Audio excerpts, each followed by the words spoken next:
Hi, group. Today, for our cognitive behavioral therapy coaching session, we're going to look at attention analysis.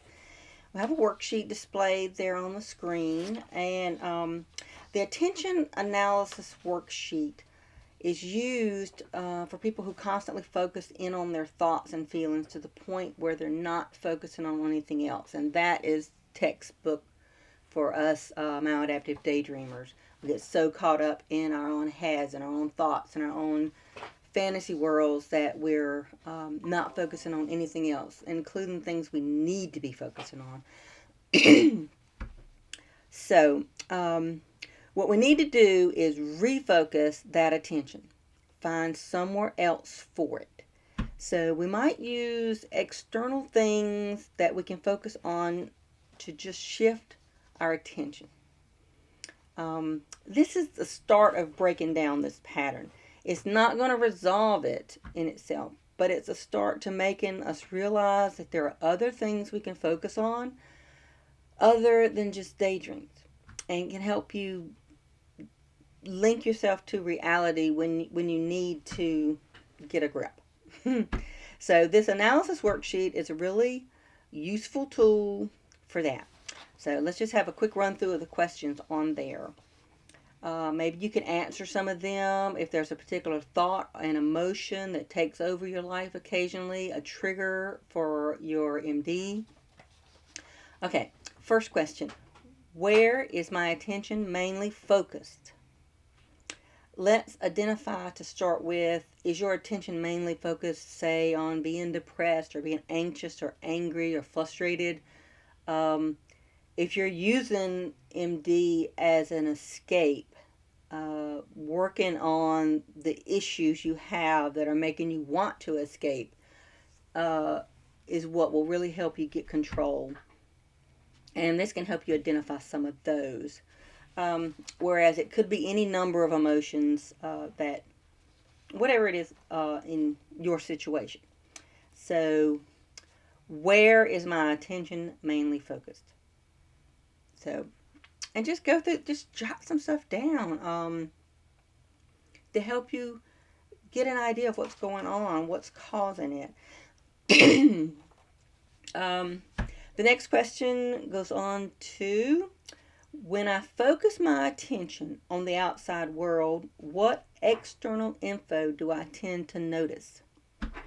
So, when you focus your attention on the outside world, not in your head, in the outside world, and you're not focused on your daydreams, what sort of things do you tend to notice?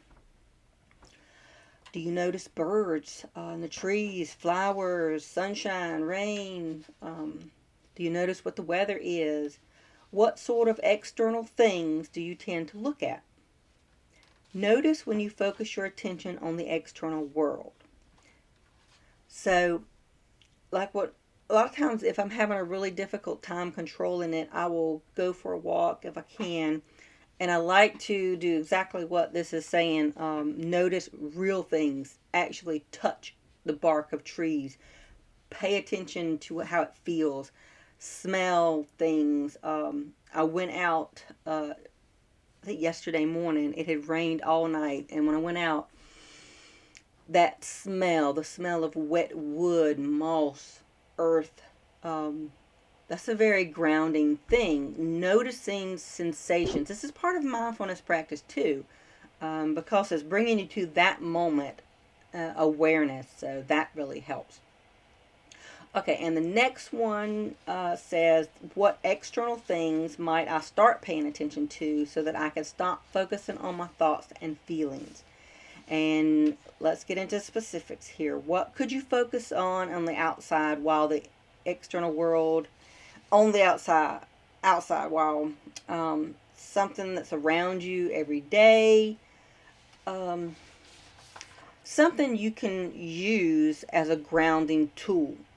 And like I said, I have in the past used trees. um, I don't know, because I would walk a lot, kind of the pacing, but I would do it outside, and I would, touch trees. Sorry, my phone keeps going off.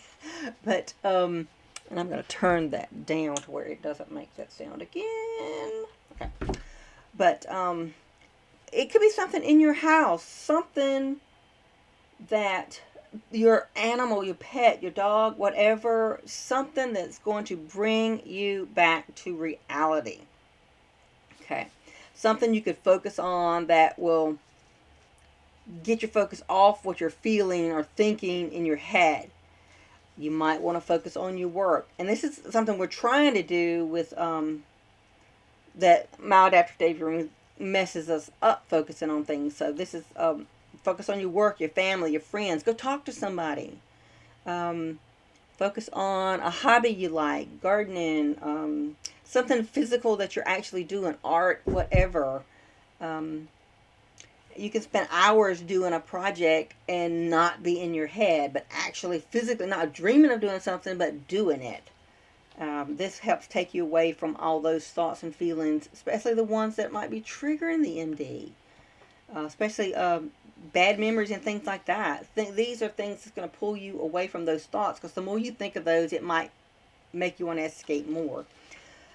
So, what external things might I focus on to move me away from those thoughts and feelings? So, the next question: what are some additional strategies I can use to move my focus away from my thoughts and feelings?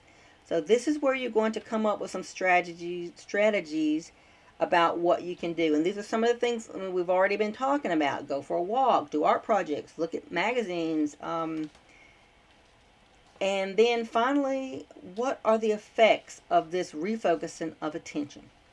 What effects can it have in our lives? What are the effects of refocusing your attention on the external world rather than just on your thoughts and feelings? This again starts the process of breaking it down.